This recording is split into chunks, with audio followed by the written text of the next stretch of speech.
Okay, in today's video, I've had a lot of people send comments wanting to know how I filter my fish room, what my filtration system is, whether it's all one system or what. Anyway, what I do is I run sponge filters in all of my tanks.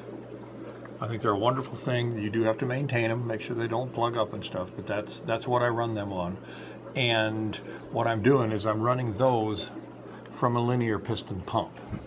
And you basically, gemco.com is the place to go, and you can pick up a linear piston pump. Okay, there is the pump that I'm using, and I did get this from Gemco. It's an LPH 45, and that's what I figured I needed to be rated for my room based on the depth of my tanks and how many outlets I wanted to be able to run.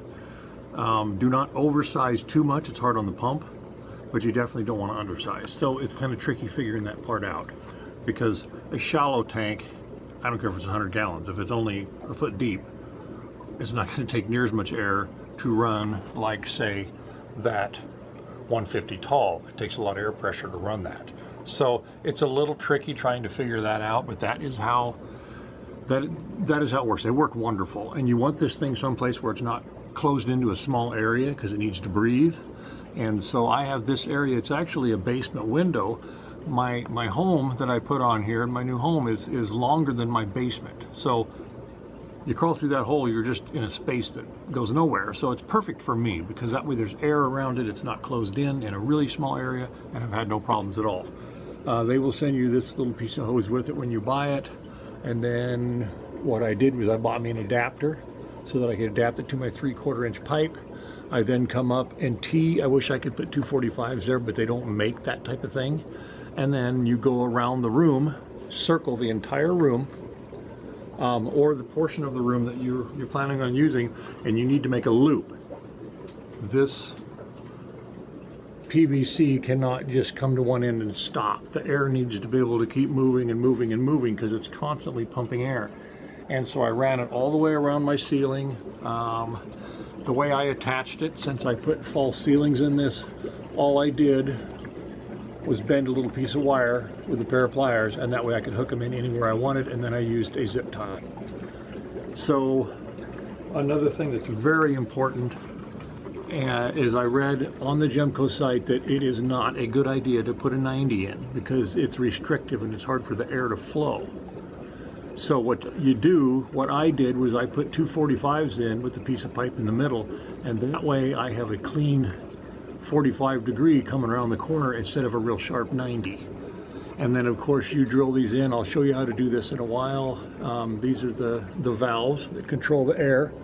I recommend putting in more than you need. You can always shut those valves off if you're not using them, but if you relocate a tank, you need to be able to grab air from anywhere you're at. Like for example, I mean, I have these things, there's a lot of them here, and I'm only using maybe half, but that's fine. If I need more, all I have to do is add more. The reason there's so many on this site anyway is because this rack used to hold a whole bunch of 10-gallon tanks on end going this way, and so the number of tanks really added up. There was a lot of 10s going on. I think I had one whole row of 10s in here, and so each one of those takes an air valve. So that is why I went to and put so many of them in. Another thing that I've done, which you definitely want to do when you first set it up, is number it. And what I did was I numbered it according to which tank it's in. Every tank I have with a Sharpie has a number on it. This is tank number 1.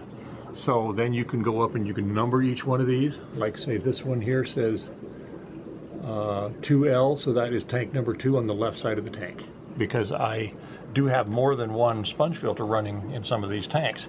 Once you get those tapped and drilled and put your valve on there, I use sponge filters. I've used them for years.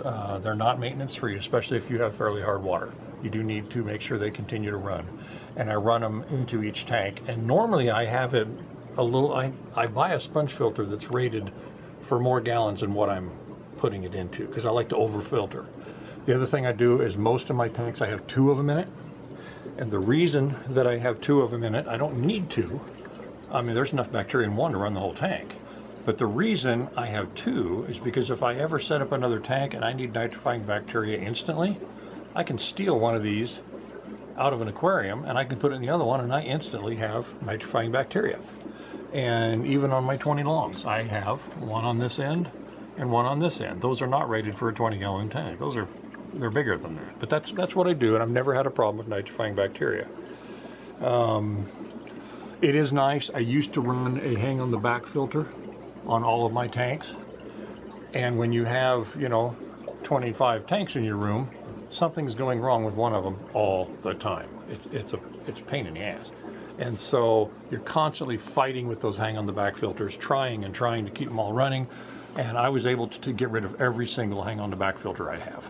So I don't have to worry about it anymore. I do have one in this big tank since these cichlids are in there. The reason it's there is I have ceramic rings in there that I'm seeding with bacteria, and it's going to go in my canister filter in the bottom of this 150 tall when I get my discus in there.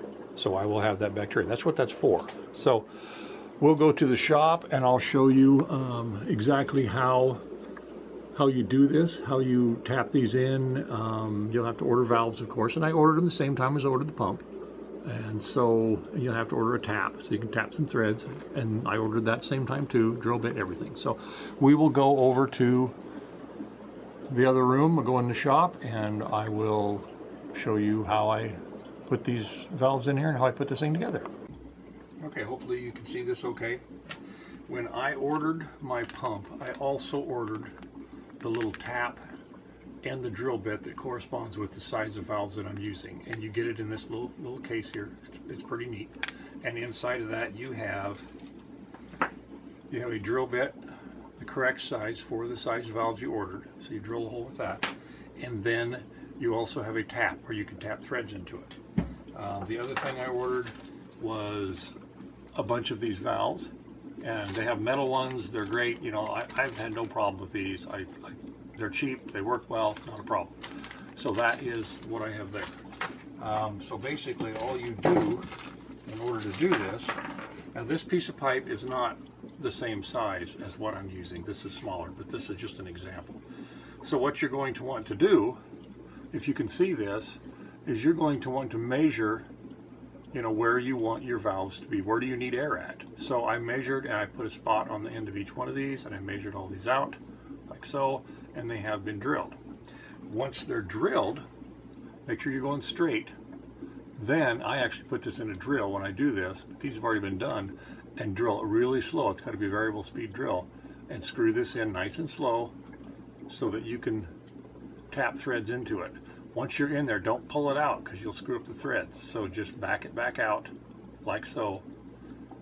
And now I have this tapped for a valve. Now all I have to do, and I actually did put pipe tape on all of mine on this. It takes a little bit of time because it's pretty small, but I thought, well, maybe it'll keep air from leaking around there. And it's worked very well. So I do recommend putting pipe tape on there. And by pipe tape, what I'm referring to, which you probably already know this is pipe tape. And so if you do very much aquarium plumbing, you're always going to be using this stuff. So you can tear off a piece of that, wrap that around the thread, and that keeps it from leaking. Now once we have that thing tapped and we're good to go, then you take your valve, and the valves that I ordered are threaded on one side and barbed on the other. This side has threads so that we can thread it into this air system. The other side is strictly just a barb so that you can put an airline hose on it, slide it on, and it doesn't slide back off. So you take the threaded side, start it square because you don't want to do it wrong, and then all you have to do is turn this nice and slow until it starts to get a little bit snug.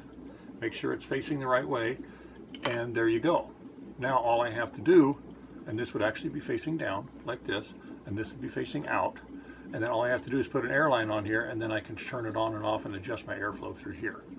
And you can have one of those at whatever interval you want. When you get to the end, if you're going to put a fitting on there, what I would normally put on here would be a 45 when I'm on a corner, and then a piece of pipe and a 45. I don't have any of those around.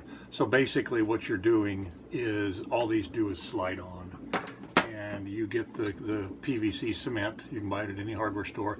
Put a little bit of cement on the inside of this, brush it in there, and also on this end here, make sure it's really clean. There's no oils or anything on it. They actually make a cleaner that you can use first and then use this stuff here. And once you get that on there, you only have a little bit of time to slide this on and then hold it for, I don't know, 30 seconds or so, and then it's on there permanently. And so that is how I did that as far as setting up this air filtration, and I am very impressed with it. It just absolutely is a wonderful way to go. It works great. It's so much easier than all the hang on the back filters. I don't know if there's anything else I can add to this. I think that's about it. So that's basically all there is to it for the filtration in that room, and it works very well. If you have any questions, be sure and post them, comments, likes, and also, you know, subscribe. And we'll make another video on something else later.